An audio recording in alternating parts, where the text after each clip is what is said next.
Chỉ bây giờ speak up podcast episode 9 hun kan lo kheng le ta ke hi Jason Kyang le nia certified GX trainer nia kabudami te ho hi ke hi Melvin Zo Than Kima certified fitness coach/trainer kan nia Gaia Fitness Academy noi zir kan nia chuanin hei kabulami hi Gaia Fitness Academy noi ka zir pui kan ta ama hi lo in soi ve shim se ke hi Sil Road phela kan nia RFAT ten min kawa chuan Gaia Fitness Academy kha sang ni som ni 21 physics gym a han ni ta tra kan nei ta khami zo khan nikuma atangin certified bodybuilding course kakal ya chu IFBB Pro Mr Olympia tanga Mr Olympia thleng to chumi tang chon kazir chok ta chuan gym hi sang ni som paruk khan kum som paruk kan ya chu ka start na de mai chan ma khop mai sang ni som ektikum mo somprok sang ni som pro kum som pro pa chan na churai to khom experience mo ne na reta no pangta in so ni khoi gym train ni chan sleep gym atangin inge ati lampang inge workout thin dan bodybuilding ai kal hal me ni chong lo atira chuan nuam ti wang han jing le tlai te kang kala ma son te po ha ma ga son le thelo hey workout cha da I think hey trainer ben ho nom hal oma full body le upper lower khan kal deu bering ka sia school kal live khan pa la no pa se ikal pui te vela ha nang chu workout ba kan lo nga omem i nai na ha chon pa ni khat ve ha chu no ma se tu nang lai chon school kal lang si te poi ke workout so ang ni ta ma se khang lai cho ke ni po kum so barok kan ni te ka chon kain khel trong gym kal vela lai lak gym kal du lo vela yang si ta kha gym kal lo tak kum so barok kan ni lai pa sa ni sam barok ka pa kal lo ibu super sari chovel ni garing ka sa se ke ni chu kong kal na ha rai ve ta senior ta i gym pani che na om ta ka be hun na ha suan ama episode pon having to de hodena kan ti ko han soi to thau ta gym pani che na ma physics gym le ka sport complex so ka gym ha de be ta ka hon lai ka phe ka chuan in gym kha sport complex sa ka chuan admission fee ka cheng sa alia sport complex ka rate rate to ro ma sapol ya ha na chang tung to de wa ma chao sumi suan mon fee cheng sa de bok ta lat lo te na sa tra zon atam zo ki sa ka janga Michael Shang he de beta Mr. Mizoram 1990 chovel choning ke shani ka to shia so so ni beta trainer ne ha ban da dei chalu tu lo ta min hang gai tu te sleep RF te hi chu khala zon pan nei be ka ti deu chu enge 16 ni to 16 ve azon trainer de pa ne to tro hey azir ang tak ka ai workout ve chin ngol ni lo azir chok certificate course chok ang ne khanom ve to ta stick pa ha ri to tro ri to ti le ma i sang hi som panga tom la maning ka sia ma po chu ni ve tho san chu gym ron tam hloi na hi la rei me lo ni deu lo ka to ha ron hong do sup 18 ti ve 18 ti ve chho rang ha na tam chho chen ning ka ni po ten sang ni som pa ko chen ne ama de ka chen ka han gym kha ngai sang lo ve ring wa ten kan hun pum bui gym kan mang tu de to mai sia ai dang lam lai ko be ma chu ni ka chen de kal thin po mo inge gym kal tu na ang chi khan ka ti ve thin ni chu ma se ti khan extra antenna in khelna de polo tang kai se de hang ra chho ta gym kan ngai gym hang ngai poi mo chho lu tu te kan thil experience tang kan experience te point min lo thak dang lam thai kan lo thil kan lo shet lo zia he tume yang kan thil ton chho je he min lo shet ti le zola gym chung chang a pe chan ke in khelna te po min pui zia te ama antenna kan in khelna de min super lop thin ang khan ta ma san de khan gym ta kal chawa taksa de khan siam ve te to cha mi kan super lop ta sa kan adang lam thei zia chumo chu je hey heng tuna podcast kanon ti na san te po kan tian ke mani shed na ringot ba ka midang te shed na te alo experience no tang te tang te po khan tian kan shed zau zok thina de kan sheber lo wa ke ni ai shed te pon tam ta maro chu tian kan shed ve chum chun ang kan lo soi ve ze khan me ta chon interview ni lo wa kanon ti pa do na tian chonin RF competition han itel chu 16 khan kanin bol de wa khan men suji kom masak ber khan ita kan tela chuan preaching han slika tang khan exam e tel khale paruk vela ni anga chuan wila le zoram kha zoram chu veng hlui mi ni ta chu an tlanga final kha chuan abak khau kha kan tlata pre-judging a han chuan 19 na ka compete lia ta chuan point anga ha chuan pariat ta chu ka ni ve a men physics a thau men physics hi da tam lo to rom zo ma han ti me da hi competition men physics i men sa to ron na ti tu na han wei ni ai ni lawang men physics chu char char mo ase 16 na tang khan an tran mizoram bi ka chuan tran amma ka chon Mr. ang dong ro han Mr. han physics ka da han tu nge ka she lo lam ta ni ka khan ye ai physics mo physics ma sa bera chuan ki ma ni aming pumi ka she chiang che to lo ba chuanin ing lo donin mo ka she chak chu hei tuna depo gym ron kal te hei ke ni point ka she chak ti le ma ni she tur poi ma zo ni chu ten gym local te poina an kan she follow sin chu ten gym kan kal kan workout thor ngata program mumal tak kan follow lo shin ta chu nang chu ti khan competition ate tel ta khami program mumal poi mo siang te po kha nge ishide zo kan hanjo competition tel na chuna dan dang ve ni chu te workout goal ne workout ngot ai chon competition based goal ne yang program ang chi te po nia competition bi ga chuan atlang point off season le in kat hun tel dona body fat pai na hun kha ni ta off season a chuan tam theyang ber muscle gain kha kan tum ber ani ta ase kha bo kha gain over lu tuk kha vele thei ta thau over ang te kha nge thil dang athalo zo athalo zong ten effect ve thei ta kha bo kha gain chin tok nei kha ngai ve ta chuan kat lama chuan muscle maintain theyang bera body fat pai kha kan tum le ta athang zong dewin in set ve do thin nge 19 kha keima a kain kat voi khat na ni ta kala thiam wak lawa thlathum vela ni ang kain kat so 2016 ni tel kha chuan in midang ni nan guide te me em chung lo mani an lo in de top mingai pian ti ke te station lo ve tho ti kha ye kuna ek lo ka rin chu ki ma thai ki ma experience ng pon then 2019 ka so workout experience nen khan ti khan ta ma se 2020 ti khan certificate course stay here ta le thil dang ti khan ni zir chota tu na kha ama I lo ti chin I lo ti so lang chi tiang so chen lo ti la program che lo kha set zo ki ti khan in in shim shim da a bera chuan dai thi di berin ka sia mi panga ya pon yang dai thi kan maintain thei lo ber le how tak ber ani berin ka sia workout a hi chuan le kan du dan vela in pro in set thiam lo te tamin ka share sar nutrition te nutritionist and but ti khop me ya dai chuta ka chuan ne tinan he enge he in snake strain the timing schedule tangin te me he workout le dai te po he workout to lo sirin de into the high set ve tenga ta nan buya heavy de in the workout don ta la khata re khan calories intake to the te ba lo increase ve de tenga ya khada ha de nge heavy to ko workout dona nge 1500 1600 calories lek te hela ha zon te me he cha chade ve the ta te ande hom ve the ta mo sai wa han le apai mo khot me te mo te stage compete care lo pon the building care lo wang so pon mo he la ha to pon thon so an sol ame je tamzo khen hei kan shil pho ta ma se zo man harang ti an workout tin ngai hi thangal train ga de an workout da ba ten ei ringo te workout ka chana pui don to ta ma se diet apoi mo diet hi poi mo ber teng hi chang chang rilu hin sa thoma se kan la pom thiam lo in ka sia tak takin mo le pa ka phu da son pa ka son kan pi to lo mo hi nge diet ti hani mi zo tam tak kan me ru diet kan ti shim chuan nge il she ka mo hi thil tlem ringo tang chi mo hi lo anga ha kan ngai chin in pong tong shape to pang chi mi tam to ki kin diet ta han tia nge anti diet ta han ti ula rice water liquid diet tringo ka ilo ti ve dinner skip breakfast skip mo hey chu ke ni khata enkim in balance lo ngai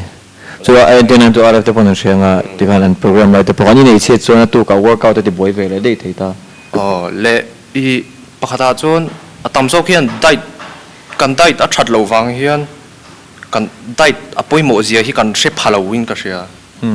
kan dai da that lo hi chuan enge dai tha kan experience anga kan nei lo ta khami ta kha dai tha lo chuan kan la she thiam phalo deuin ka sia ni chu ne rang ngai tho enge she thau mai la ma se kan experience au kha chuan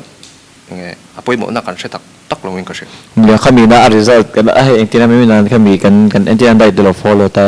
kami na result min pek ang chi de po khan yang chu ka ke ma po ni tho covid la khan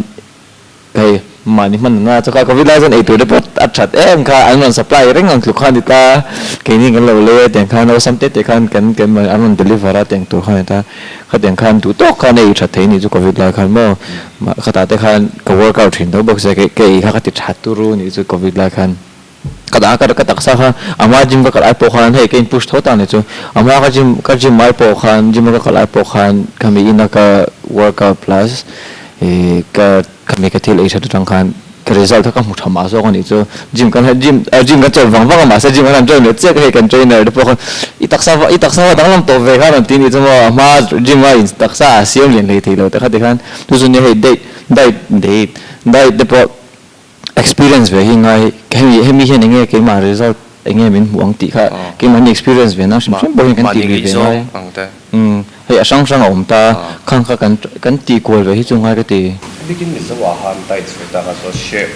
kanin dai pe lo per ba kha chu ka mu da chuan number 1 a box a lo te lo ngai ta e team te lo ngai ta ne e lo thei top tu tu sam ni ta khatiang si te mo hai bai ang si te ei he result di shi tam se ya ni tia ang enge shi se na lampang te me ang carbohydrates de clear hi shem box ya lang anita e ba ka ka sa bo han hei enge kan siam da na zero te hianin enge nutrition tam tak ya ha fa thak me ne chung se ka hei atui zo a sia bang chin te me de na hei broccoli te po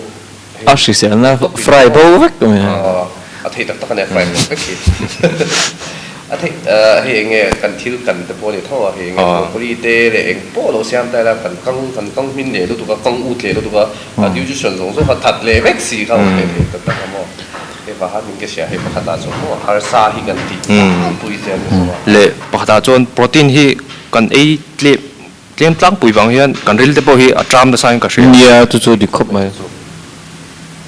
protein intake hi attracting ngai ve ta protein ka ti han ma se boi le khata lo tur zani swalo kha kan pom tlang ani kha hui remote ang te kha tha chung lo ta sang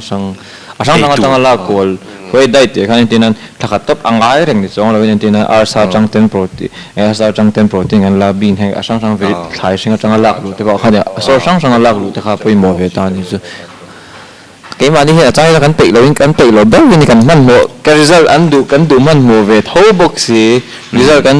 kan du man mo angin kan dai ta te kan ti tu tu te kan ti le pe chin si lo kha khang kha hei ak ti enjoy ko vek tu kan enjoy ko pe lo chin ta pa khata kan focus sai ten hai pt nga te pon ye pt te han la an workout ti ta pin pt ten program te kan lo set chaka kan follow kan push ma se an dai lampang te an control la the si lo result an mu le the lo pt te pok an ru ha kan ru ha ba an ni la khan ka pt ke thalo ne pt ru han ne ve le de to kha te pok an ru ha thak ve du ni chuma a begin le a sector pe zon protein intake hi panga ya hin angai sanga in kat lai a begin ta po hian chon ai sang le physics ka te lai pe ka chon ti ve la ta pe ka chon kai tur hi ka buk ve ka tu na po hian ka la buk thawa chan chu ei thei lo chi ka di bang hian ka under eat lo nan hian ka buk thap zela chon protein a chon gram zani kha thleng zang he ka yang le tom ve la me gram zani kha ni tin mai mi lo ka ei sia ta kha po kha in sen chu pui du ta ka ni mà sai ne tum na te ki mai na kan du kan nei zon ti lui ve ngai tra ne ba ka mi chu he stage te competition vel te don zong ne so he no ki ngai le so ta te tam ta ina he ama gram zan ye ti ba ha lo e ve tok tu ti na so ta he thiam ho mo bula mi te ho te le ni ho te pon ya so in so ma sak pat le dietitian te po he ron sak po pe na mo trainer ho te po he zu so ka workout do na e la nge cha la wang ti te thiam te han zo ma sak te มันหมอเราเฮียตัวนั้นใส่zuzu do chon e ga relor no me cho ten protein te po ta puin achen kat concentrate te mo ho jo sang ni zo re te po nom ta chen kat chung chu entinan ni ting kan ne ta ni som thum ang chi te ne chen pe chu 40 days 30 ting ve bo khan ta 38 servings te po ni chen ta chen kat chung chu he entinan tlang puin 38 days te po lo ni ta ni cho example me ka chon apakate oni khata pakate chon chu burger he lo e ta la wo ni khata za thum man ve te ta se ni som chu ni tin le ta la sang thum le ting hal ni ta ni chu khang ka burger tan chang jo kan seng chong kan seng she chong si lo e tur tha na te po khan seng she me la ni som thum chung te kha e ve ta la ngai to la sang ko le ti de burger han kan seng dong ni chu zuk le mom aya teโอ้ตัวเราเสียอะไรขนาดเราสวยดิเสียจุกเล็บหอมละมาแต่คนจะได้ให้มีโซ่ตั้มตักจุกเล็บหอมมาเด็กกันนี่ซูมเราเลยสักบิกินให้จิมเกิลจะโปรฮินิเวชั่นเขาตาจุกเล็บหอมเตะเห็นว่าเขาสวยเสียได้หันไม่เสียได้หันจุกอะไรมั่วจุกเราว่าเราช่วยนะเลยกับปุยก็ตีเดียวจุดเด่นอันจุกเลยอันถึงเราเขาจุกอีจุ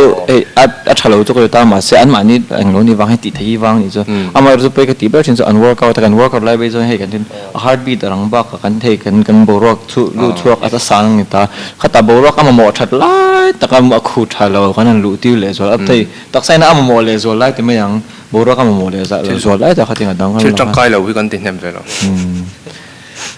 กี่มันนี่ฮิจุยนั่นฮิจุงไงเป็นนี่กันมันหัวสีresultกันดูเวทเขาบอกสี อันว่าก็ตลอดถ้าขัดเวทช่วงนั้นมันขัดตุ้มหาหรือว่าถ้าขัดปวดเนี่ยก็ขัดช่วงกันนั่นแหละกระเจียร์ตัวหัดติ่งหาหรือว่าตัวได้กดโทรเลยมูเบิลบ็อกซี่เราเขาว่าให้เราไปช่วยกันในมั่วดูที่สามจนมากันอันนี้เชื่อเราหลักเทสุดดูที่สามไม่สุนิตาแต่ที่ดีแรงก็จะมาเสียจังส่วนเราเขาเห็นชินตาสุดท้ายตอนนี้เห็นที่นั่น supplements แต่พออมตา supplements แต่ละวันเทสุดดูที่สามนิตาสุดสวยอย่างเดียวสวยห่วงแต่มาเสียกันที่หลักหรือแต่กันที่เละแต่ตั้มจอกินะเองให้มีไอตัวที่นั่งเงียบไปที่แต่กันเชื่อลุชินเราบางครั้งที่งั้น supplements อมซะจะมีวิตามินจูอมตีกันเชื่อซะหันเลยไม่เขาอมซ้ำตาเนี่ยเนี่ยจะมีอาจารย์มิจฉาไอตัวเราพวกเฮียนยังไงทราบเขาแต่ยังไงไอตัวชายกันในเท่านั้นจุงกินกิมเหลาบีกเสียเดียวกับพวกเฮียน supplement ที่จังไกเขาไม่ไงไมโครนิวเทรียนเขาวิตามินเช่นขาเท่าหลังแต่ว่าเฮงฮีค่อยเห็นเงี้ยไปกันเสียแล้วว่าข้างข้าด็อกเตอร์ได้ปะกันนี่นั่นตีระวิตามินอะไรมันตีระเราแต่มินโจไม่ละจะบอกว่าอันโจง่ายเราขั้นหลีไม่ตัวตีมาตัวไหนเราจะเงี้ยวิตามินสเต็กโคเชียมของสิทธิ์ผมว่าวิตามินดีกันมามองเงี้ยขั้นนี่ทั่ววิตามินดีที่เงี้ยลากซ้ำที่เราอมเปียดตัวนั้นเป็นส่วนนี่สันว่าตัวเงี้ยไปพูดกุ้งเปียตัวใกล้ด่าที่พอแก experience ซ้ำตักจูอันมานี่ก็จะเอาตุติคดีอันดิตาจุดอันนี้เอ็นทีร์จวนจุมิจุกลอตสมาตีฮิตุนลังไล่จนตั้มรู้ตัวคนนี้จูเฮงที่พอฮีอัปปังอายะกี่มันนี่กันลักลุตัวอังเตกันให้กันโนปันไล่จนโนปังอันนี้วางินอันตักใส่น้ำม่วงกันเตียแคลเซียมเตะข้างช่างกันนี่ตากันเล่นทุกข้างกันมาโมโลที่นั่นที่จงสีเราข้างที่พวกเราเอชุนสมเสเรามีนี่ตาทุกคนน่าจะกันเชื่อเราว่าเอตัวชาปุยสากันนี่เสียงเราว่าเอตัวชาเรากันนี่เสียงเราเลยทั้งสิ้นเสียตัวน่ะตั้มเราตั้มโซ่กับพวกเฮียนวิตามินดีที่อันโจเซลมันก็เชื่อโจเดียวเสียวิตามินชิมไม่จะมั่วตักซ้ำอยู่ขบในบางอาทิตย์มั่วให้กันเที่ยวเวลาที่พวกดูสามีกันเราบางครั้งเนี่ยน้ำเป็นวิตามินดีเราคุยเราแล้วให้ตัวสปอร์ตสังสีแต่มา workout เห็นทำให้ตัววิตามินดีแต่ปาก B อาเฮียนเตียงลำปัง performance ปุยสังสีที่ทำเวทาเห็นแต่ไปลากกันมาหมดสีลากนั่นจ้างกันเช็ดเราที่ทำตัวสวยเละสวยนั่นเลยละกันตักใส่น้ำมาหมดกันลากกันตั้งกันอุ้ยเสียเนี่ยเราตั้งกันอุ้ยเท่าสิส่วนกันตักใส่น้ำมาหมดอาเฮียนปุยใส่เสียงเสียเราอู้เตียงก็นั่นดีจ้ะกันดีจ้ะไม่เสียละพวกนี้เสียเราส่วนเราที่กันตักใส่ตาน้ำมาหมดพวกนี้เสียเราถูกต้องดำนะกันดูด้วยส่วนว่าดำเรามันนี่หาวตะกันเนี่ยสิ่งของส่วนนี้เงี้ยให้เสียนั่นลำกันคุยตัวซาว่ากูว่าเลยไม่เสียหรืองดเลยเราว่าเงี้ยกันมาหมดตัวนั้นกัน podcast วันนั้นหนังสือไปจุดเซลดูฟังอันนี้โดนเจงซาส่วนฉะนั้นอันส่งง่ายกับริงดำเราเวลาพอเฮียจิมกันให้จูกัน recover มาเดียวเนี่ยอาจารย์ไปจนกันหนุ่มสำรวจเดียวกันเชื่อที่เห็นหมอที่ให้ดำเราเดียวกันมาคัดใจก็เจ้าเดียวให้รู้เต้นละมาที่ไปจนสุดท้ายก็ตึก tắm ra chăm nói với kiểu mấy ta mà anh kiểu thấy à mà sẽ cái market experience ấy bây giờ mà cái kalu nó lúc tụi con đi rồi mà phải cần nhìn lúc tụi con nhìn lẽ cái kalu nó tụi đi rồi chọn dàn han cái workout luyện cái deadlift cái này rồi deadlift mà con lu con nó tụi mà sẽ cần workout rồi mấy cái kalu nó rẻ riêng có thể xem anh đi vek don chọn cho cái tàu ta mà sẽ kami chung có mặc cái thì về cái mà bao con kami lu nó kami kan trong tập không nó rẻ với cả tiếng thì bao con lo về thì rất lu hi lo poi mà đi hi cái thể lâu nhỉ anh nên deadlift sợi ta anh nên giả về cái khả năng deadlift tụm tay là cái thể lâu nhỉ rồi rồi nó thì rất xí à tắc sai nó thể nhỉ thì sẽ thấu xí mà sẽ cái rồi cái thể lâu nhỉ thì rất cái rồi thể là mấy gì lý cái thế nhỉ thì không ai nhỉ chứ tụm lâu bút ra chân cho nên trainer các cái này tụi nó cái rồi cái máy nó cái sợi để chắc chú go song này ta chúng ta chọn client thì hiện hay PT thằng em mà anh train đủ đà nào thì hiện chú hiện ngày hiện trainer thằng thì anh ấy mấy cái gì à mà sẽ biết là chọn hiệnมี goal back hiện cái mà như trainer biểu dương cái TT bui thấy em mà thiếu cái sợi bui thấy mà sẽ biết cái gì thì không mấy này bác anh nên trainer tam pun cái mấy nghe cần anh lâu về ngay tụi nghe cần client sẽ khai anh riêng nghe anh kinh nghiệm anh thì rồi anh sinh nghiệm mà anh mà đi học cái chuyện chuyện về ngay thấu ta đi so anh ta bảo hắn thì nghe client sẽ phân anh du số anh cũng sống xí thì là bodybuilding thìเราดูta sẽ bodybuilding nằm ở trong đó ta sẽ hay RF thì phân ta chả lúc ta nên nghe hay fitness sang zone thì phân người ta sẽ hết ta bodybuilding tu dah kami tidak iseng sun titiam tu malah masih are along term makan lem zon cái là RF thì ai zon kan titiam lo deh zon anh nghĩ cái experience giống giống này kan mà anh experience thì thiam này thiếu cái nào gì bác anh experience là quên mà men physics lo cái tel dua lo ta sẽ cái này là lo cái đó ta sẽ cái anh lo lúc thôi mà sẽ ở cái ho experience mà mình làm nó anh đi tan thế stage posing là giống le bác cái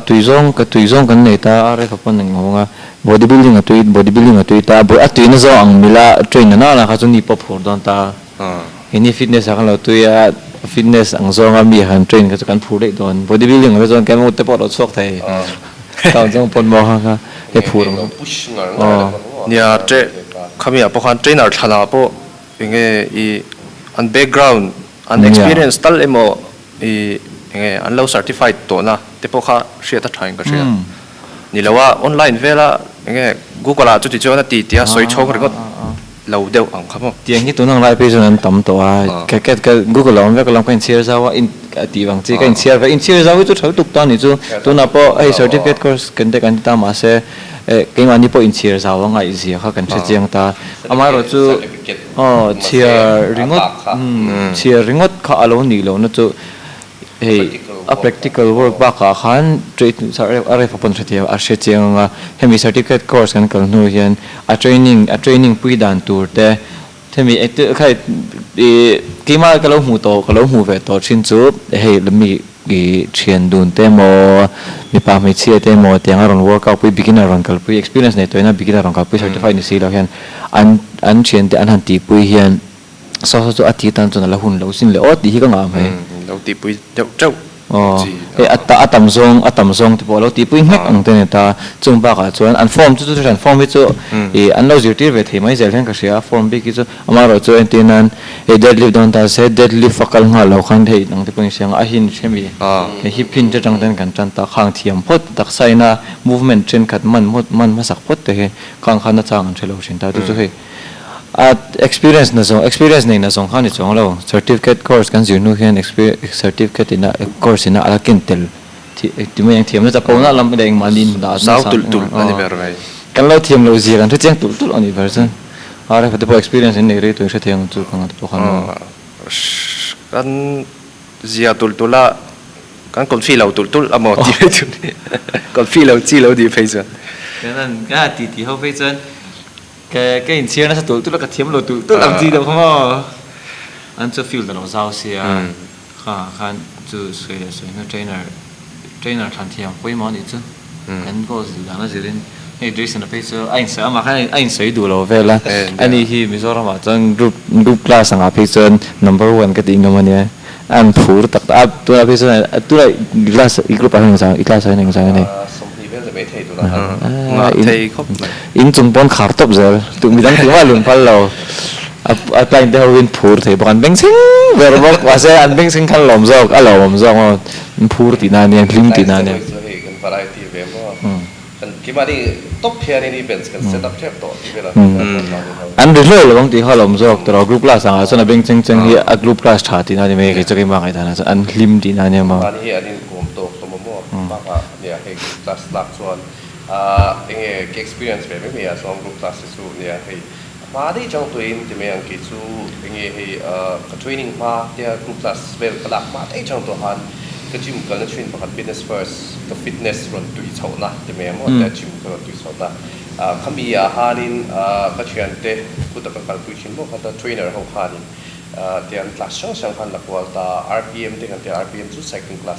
เชฟแบมกันแต่ลามแต่เนี่ยตาบอกส่วนให้เอง strong nation อันที่เต้ไม่คุ้มเป็นเต้เลยช่างตาถ้าอาหารนี่ให้อันมานี่หานี่จีสันก็รออีตุยเท่าอักมาเราตีแล้ว shadow อันที่ตา shadow ช่วย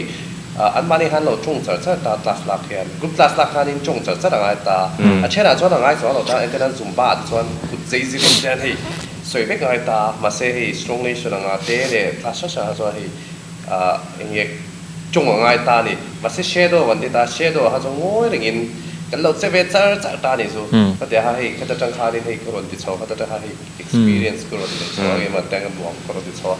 ไม่หมดเวทเดียวสู้ไลน์ที่กลุ่มคลาสต่างๆส่วน PT อย่างนี้เอ็มอังโนตาจะช่างเลยอันนี้ตาค่าให้อย่างนี้เรา manage ก็เราเทมา ตาค่าอย่างนี้เทรนเนอร์ตามคนอย่างนี้ให้อันมานี่ให้อันติ้งเงี้ยอันรวมทีนั่นตัวเพราะว่าอันนั้นเราตัวอัน enjoy ที่นั่นตัวที่ห่างไกลไปตาบรอกตีฮอตเวลส่งเลยแกนี่ตาจดตีเวลจีบีแล้วกี่พอจ้างที่จะไงให้เขาชอบทีเราอีตัวนักพีดีปังไอ้จะไปจ้างที่จะกระเทียนแต่ละกระเทียนแต่กระเทียนได้เลยว่าดังว่าอีโซอีดิทีนะให้เป็นเตี้ยมอที่จะทักเตะตัวส่วนที่เป็นเท่าสิ่งนะคะก็จะน่าให้เงี้ยกันเทรนนิ่งเตะรวนโซอีเบียก็จะว่านี่ไม่ใช่เกี่ยวกับก็ opposite เลยใช่ไหมเนี่ยดีสุดนี่จะเดี๋ยวเรามาเขาจะพูดที่อาหารแรงบางทีเนี่ยว่าอันโซอีโป้เลยเกี่ยวกับพูดจบตาแต่ไม่ให้อภิกินอามาตุนน้องปองขัดกันในชินตาจงไงเรามั่วจงเคลมแล้วตุกตามาเสียอามาฮีถูจูโอ้ยตบเฟลตบตาส่วนอันนู้นเขาจะให้อันวอมตีนั่นเด็กก็หันเชื่อเขาเขาจะให้ excited ตบตีเขาให้อาทิตย์ตีไปหันวอมตบวันนี้สุกี้ว่าจะแค่ enjoy จบสิ่งเดียวส่วนมาเสียเนี่ยให้ช่วยทางนี้กันที่นั่งมองเป็นตา所以เดี๋ยวเราก็จะเรา所以ไปไม่คิดถึงไปรู้สึกกันเนี่ยทุกแต่ RF experience เดี๋ยวมีเทรนตัวน้องใหม่นะเองเรียนรู้เทรนไลฟ์เวลเต็มอ๋อจะดีขัดตีน้องใหม่นะเฟซองที่นี่ที่ไม่อันตีดันเอ็มว่าเทรนกี่มาจนก็ดูว่าเฮียนที่นั้นจะใส่ละสิ่งที่จะบอกใส่ตาเทรนเนอร์อันนี้มันเกลียดทุกทีนะอันมานี่หินป่วยหมอเวทีที่จ้างที่จะอันเทงอยู่ที่นี่ก็จะเทรนว่าเนี่ยมันอินพุชเทียมตกแต่หิงอะไรก็เสียเองปนพุชลันมานี่เรื่องน่ะไอ้หนูเราที่จนตัวก็เทตัวเราติดลัดเท่าองแต่ก็จะบวยทักตัวแล้วตุกตาเกนี่ตาจนจะเทตัวเราติดลัดก็จะบวยทักไปครบไม่ก็จะพุชลินตุ่มตัวเราสิก็จะตัวเราก็เทตัวเราติดลัดก็จะตีข้ากินนี่นะฮะตัวเราตัวอันนั้นก็โดนเอ็มเนี่ยฮะได้ไปสักขั้นตุ่มไปตัวทุกเสียก็เรื่องว่าก็ตัวก็รันบิดลาได้ปกติอันมาจะก็ใช้ดอนเราตากันเทรนเนอร์ไปเท่าจะไปทำเป็นเรื่องอะไรนะครับเชื่อเราครับมีนั่นอารมณ์คุยแต่ปนนี้จะกันละว่าอันนี้เทรนหมดว่าตาอัดไลน์ประคันแน่นคันส่วนนี้เฮ้ยเทรนเนอร์จะตั้งปุ่นนั่งที่ปุ่นยังไงไลน์มาจะกันเซตตาอันจะลุ่นทุ่งตัวเตะจะดีกันดีกันเตะสตาร์ทเลยตัวกันเตะส่วนนี้อันสตาร์ทเห็นนะคันเตะกันนั่งสิลตาไลน์มาจะประคันสวยตาเตะกันเองเราเลยโดนเองอินจุงให้เราเอ็กซ์ไซส์ขลักปุ่นมั้งส่วนนี้แล้วอาสาเทเลตัวถึงหัวเราก็ละหาเดี๋ยวว่าให้ไต้หมดอีเรสปีดจะโซ่ตัวเดี๋ยวก็ละหาหลอมหมดก็ละเจ้าหลอมเขาติดบอกเสียเจ๊เจ้าไล่ตะการที่เจ้าไล่ตะการที่หันติลุชาเราละชะดอนเราก็ละหาก็ตีลงหมดเลยก็ตีอารมณ์ห้อยหรืออารมณ์ห้อยเหวหรือว่ายังไงนะครับสิเราตัวก็เข้าไปอะไรบอกเสียเปลี่ยนกันมาหาก็จะให้ตีไล่ที่พออินพุชลุยเทนยันมานี่ให้น่าเอาไปหิ้งไว้แล้วตัวก็มาไม่พีดีเตกันลากเตโมเอ็กซ์ไซส์กันที่ชุ่มๆส่วนมานี่พุชเทนหิ้งไว้ก็จะเป็นก็ไม่เนี่ยเองเราหิ้งไว้บอกปีกันเทรนเนอร์แต่กันทั้งตัวตาจุดเทรนเนอร์ทันป่วยหมดเสียกันส่วนมานี่ป่วยหมดเสียกันส่วนปากกาจวน kan trainer kan thang to ma ni relu kan lein ta chu da tak chuan kan trainer te rin ngam khapui mo ka te he ki mani ing lo na ni chong lo in promote na ni chong lo win kan train pakhat ka soile du chu I programming bi ka ke mani po ni thawa workout ngai reng nin te la thina tianga han thak jing lutuk ang te kha ya apoi thei hey a result kami na program kan set result dan ma thak le dei ka chon abul train kan tan le ang hi ni ve du ta thak jing lutuk ang chi kha follow rate to te da zai follow to te car hi mu car kum ve follow thak tu ti ma ro ti ve tu alang poi se ta in kat te pon kathum te kami program ang khan nikal ta atam zo ga phei chon 100% ten ga lo follow thei lo le ha la nge zang mu thalawa ti te nge ai effect back to thin sia khang kha result kha lang hal bop ton lo chu bang chon hun du ve don chon consistency ngoi kami kan follow up ve hi ngoi chu ta po chon thil thak programming a po khan thak po kha malte te thak hei internet diet kan thak rola training thak de ang te kha po kha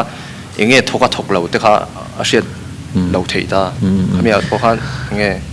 variable khat te te a thak ang te po kha so ki mani ta na thaber tu shen na ni chuan eng lo hi ngai tara hun hi chu kan he kan try ko ta ma se kan thil kan try ko na khan khami I king mani ta na thang e thalo ti kan shen nan chon hun kan pek tho se rangai time kan pek tho ja hi ngai ka sia adi khom mai timing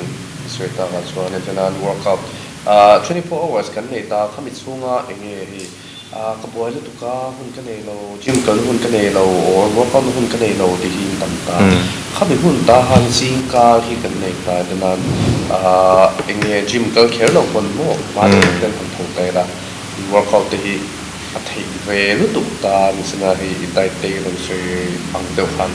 po khala so dai te lo sui kai ta ka chon gym na dai lo sui ta ka lo lo me chu apoi mo ti ve de ki my experience han gym ka tui nu hian te me a mai ki ma hi sa ka engai lo ta ki be lo top ta hi I chicken breast te poi them khat poi ge tin ngai the mà sẽ tôi nói cho chicken breast đến lâu hình cũng thấy to lắm mà sao bông sa tới cái đủ này lúc tục to cái ta sa đến lâu hình cũng thấy to lắm tiếng số hai này to ta à sẽ cũng thấy lâu thì hát miệng à phải nhếch chụp cái số mà sẽ thêm thế portion thế mà nó cũng phải hành động cái mà cái lâu cái ta cái impression xếp khăn cho nên hay anh ấy ta thiếu mà anh ấy junk food thì nó sản xuất cái gym tùy lu han chat lâu gì thì cần share khan hey real lu hi mani kan lo in discipline automatic kan lo in discipline ai discipline he chat na result tha kan mu to na pe suan enge hi sum the he lo om me diet apo o in push lui theina internet atui lo ai mai ti wanga e pe to lo ang chi ang te kha a begin bodybuilding a pe chon e lui trak te ngai ta ne khop work to work chu ngai e lo khan mo ki ma chu ke experience kan so le mai class ama chon ke somru kai thilo nga ve la tang thin ni chu kan khel na sa box si kha chu ka soi nu in khel na te kan zo na kha sang de web sing bok ni hamin super lop zel ni chu mo khang in ei lem ka du ta chu da kan in lei tam takina ke chu ke ni the lo ke nem ve la tu an ti hi an nem tok lo ti ke ka chen ta ka shena chu ke ma chang pon ta khami ka in ke taksa siam len ka tumna ka ei dang kha ka pur to nu po khan ke ei lui na salat tu ei se om khop kha jang be jang he kan ni de bu ma se khang kha chang chang lo ngai ve kan limit ka lo ei le na po zo kan limit kan lo push ni zo không mày opposite change thì anh nói cái po nama eli na so ei tambi tum ta cái zo với khát ai zo la ko han thì mun taผมla han ai zo ko ho hi zo ko gain ho ngi ta cái gain cái zo ko chuk khak le che han thì liaผมเช่นตาก็สุขะเลยใช่ก็เกณฑ์หัวให้กระท้าก็จะนึกไม่เกี่ยมาตัวหันก็ดูเด็กยาละส่วนน้ำมัน opposite เงี้ยเงี้ยอะไรฟันเราสวยเงี้ย bodybuilding อ่ะส่วนนี้คนโตละง่ายที่ไหนมั่งเฮ้ยที่สุดเนี่ยเฮ้ยเอเลอินเวลที่เงี้ยกันเราจิมกันเราตัวเอเลนแต่กันเราหลุดชนชั้นตาส่วนกติชินเบลส่วนฮาร์ซ่ากติเบลชินส่วนชูน้ำปังให้ซิงเวลส่วนไรสเตติเบลกับไอตาจานแล้วไม่ส่วนกันฮาร์ชินบาฮันกติเบลชินส่วนฮาร์ซ่าฮี chicken breast ก็เข้าท็อปเซนตาจีก็เตลเล่จ้องฟงเสียอาจารย์ก็กังโลกัดดูตักส่วนอาซา chicken breast ต๊อปพิกัดซูมต๊อปเดี๋ยวนี้ทางเลยต้องจีเนี่ยต๊อปสุดๆก็อีกเฮ้ยฮาร์ซ่าตัวนี้ตัวสลัดก็อีเลยต๊อปตาเฮ้ยบอลจนน่าไหนส่วนมาเส เนี่ย result มูดูชวนแต่ไม่นั่นเราดูตักชวนอาทิตย์ครบไม่เขามีกัน result กันมูดูหันที่หันกี่มาเนี่ยให้ maintain กันตัวชอบไปเลยตามว่า มีพวกเขามีอาหาร frozen chicken breast ก็อีกทีนะว่าจู่ๆก็เสียมเทียมวักมาเฮียนนี่ตา steam เฮียนกุกระเฮียนก็ steam ตัวก็วกตัวเสียละเองจู่เดี๋ยวพอจู่til deng nang itu tor the hi lo ngai se chon kan tor man kha kan hule thaw ke mani tan se ran ya chuanin bi soi nge ke du top don nai chho la ma chu ya ton soi nge keng do du pakhat tu ei mi zo te kan man mo lu tuk thina result kan lo la the mi result kan du man mo na hian en tinge nia kan taksa ta na pui thei de pon eng chu apui ve khelo chen tam ko chu amaro chu kha en tin hei enhancer sang te po ang kilo hei sa bra le phai mani khan cheng lam pang khat a cheng zo kin sira khang te po hoi neng nang mai na awareness sang song pon neng chu nia tu na ya hian fitness industry ya hian steroid le performance enhancing drugs how hi chu a common shim chu high role ni lo ta bizawa po hian aron lar tran viawa le ajve la po hian hei real so la po hian trend ka manga ti vel hei ala re mo to na tianga te po hian film khorangai khomya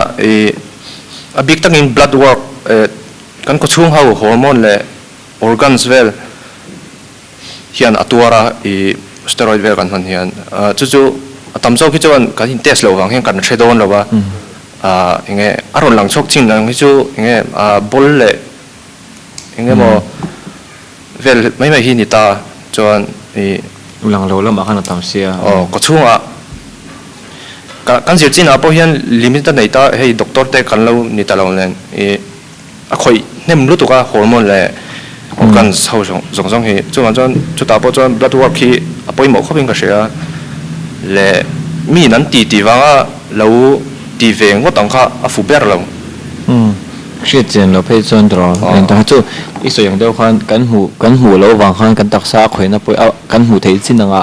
aron lang chok ngot ka kan taksa ta na poi bo man te ma sa kami ron lan chan ka chung lama khan ing mon effect lo ni tok po khan thei ta khang kha poi thi test chu blood work chu sai le la test tur a po hian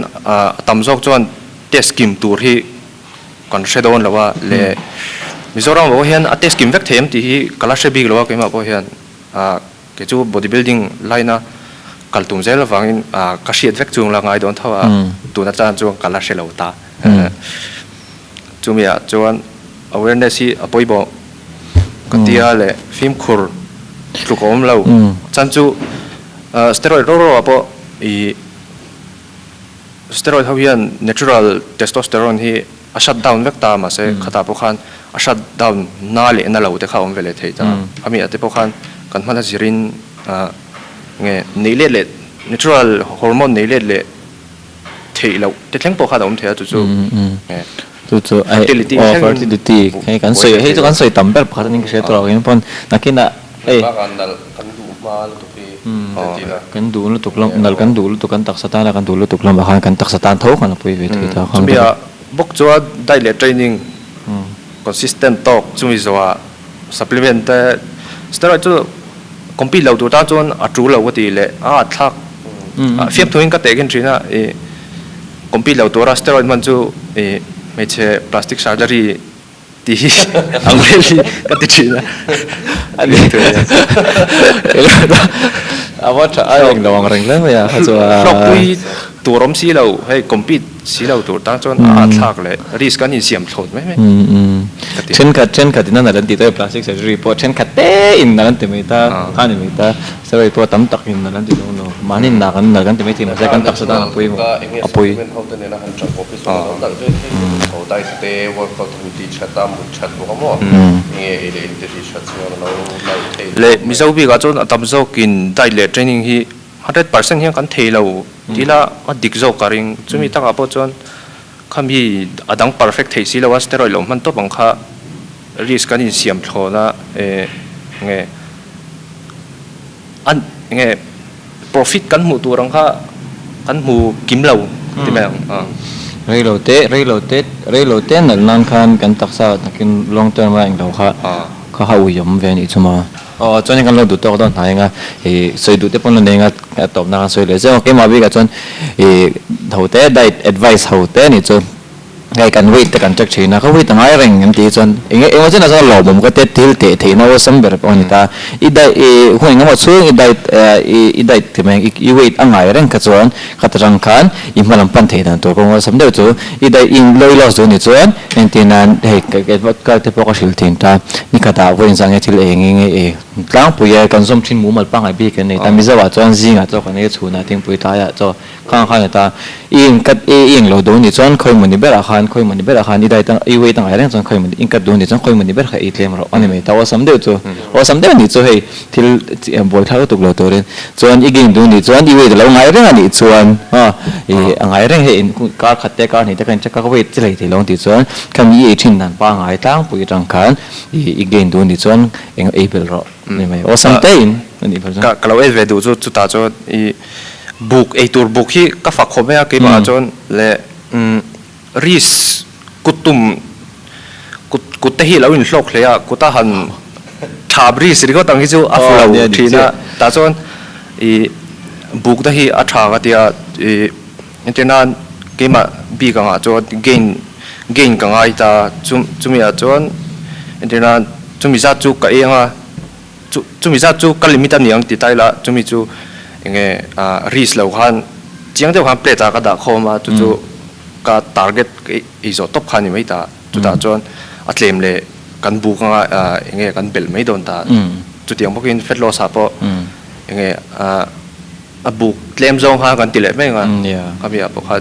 buk nei ka fak khom mai ke ma cho buk thei chu du sa ma chon number 1 wa sam berเนี่ยกับมามีเตปนีนันสวยเลยในที่งานตอนทุกที่สมเราเนี่ยเงี้ยตัวน่าตัวดิฉันตั้มตักกันเราตัวตาวิจุชนิสตั้มตักกันเราตัวตาส่วนพวกโจกีปนเนี่ยเงี้ยกับไลน์สเตียร์คนเขาเงี้ยมันพัดส่วนไอตัวอะไรถ้าสวยเนี่ยบุกก็เงี้ยไอตัวคิดเดี๋ยวเดี๋ยวที่นี่มาเสียไอตัวหันบุกเดี๋ยวทับที่สมมติเขามีจุดขัดสมเราเงี้ยไอดิฉันเนี่ยคนตัวน่าพวกเงี้ยตั้มจอกส่วนกันตีเกียร์ตามาเสเงี้ยมีตั้มตักกันพันเราตาเงี้ยพวกไอตัวเสียตั้มตักเลยตัวเตี้ยอมตัวตาอันเดียวกันพวกฮันเงี้ยมาลีน่ากันเงี้ยกันเสียมันแค่เราอันนี้ทุกคนเชื่อตั้งเงี้ยมาลีจิมเงี้ยอะไรพวก MSR Fitness Center อะไรพวก Stay Fit กิจการพวกกันเลยตาแต่สำหรับพวกฮันไอตัวเสียเด้ออเดอร์เคตาส่วนเงี้ยได้ติ้งลำพังจะเป็นร้อนดูเต้ส่วนได้ดิฉันเต้คนน้ำหาเล็กตาส่วนฟิสิโอเทอราปีนัดนะในตาคนเราฟิสิโอเทอราปีที่พวกกันในตาส่วนเทรนเนอร์มีนัดเดียวเตะพวกกันตาตั้มตักชัดตักเชียดเราเพราะว่าเงี้ยตาเป็นหมดแค่สารนังเบคแค่เราจะคุยน้ำตาส่วนนี้กันเราดูโตกันเราดูโตโดนหายงาส่วนนี้ข้า bodybuilding จงจังเตะโมเขามี azir โตแต่กันเรา azir โตจงจังเตะ enhancer ลำพังเตะบอกข้างเดี๋ยวช่าง awareness สังสงฆ์โมเตียงอินเราเชียงอินเราจดเชียงดูนี่ส่วน RF ที่ IG เราไม่ติ้งอินดาค่ะ RF _ ชักชกunderscore ปันนี่ RF _ ปันนี่ชักชกอันนี้จุดอินเราอินเราจดเชียงไว้ IG เรามาดีอย่างสังเตะปันเนี่ยงา number เตะเป็นดีเลยก็เรื่องอะไรเช่าตามพิกส่วนที่เวลเช่าตามนี่จังว่าจวนนี้กันสวยเลยดูจู่อะไรฟ้าเดสวยดูแต่เราในจวนเราอย่างนี้สวยเลยเจ้าเสแค่กันตักใส่กี่มันนี่คุตาอมันนี่กี่มันนี่เราจะเสียงชัดเจนมั้งที่ชัดเจนกันเรากี่มันนี่อินักกันเอ็นโคลดานะสิวเจอร์กันตักใส่อมันนี่จู่วางจวนตักใส่ค่ะจู่นั่งมันแต่อิสราเอลดูนี่จวนอีกุตาตักใส่อีกุตาอมันนี่ตีกันชิ้นนึงเลยอันนี้จวนอย่างเงี้ยสวยดูตบนั้นจวนMSR อินเฮมีพอดแคสต์อินที่ฮีอัชชาก็ที่จิมคอมมูนิตี้ฮีอัชชังโตวิวอังไอเฮียนเชลเอาเล่อังไงน่าลักเชลเอาฮีกันลัตตมาจุมีจวนโปรโมทเจลฮีอัชชาก็ที่เฮมีพอดแคสต์อินในมาเฮียนเกี่ยมาพอเฮียนพอดแคสต์กันในจากนั้นตัวก็มาเช่คนฟีเราจีเตเรานี่เนี่ยกันในกำเราจุดตาพอจวนยังไงจิมคอมมูนิตี้ชิมฮีโปรโมทพออีโมก็ที่ตัวน่ะจวนพิจารณาบีก็จวนเลยเหตุหุ่นเตมินเปเวีย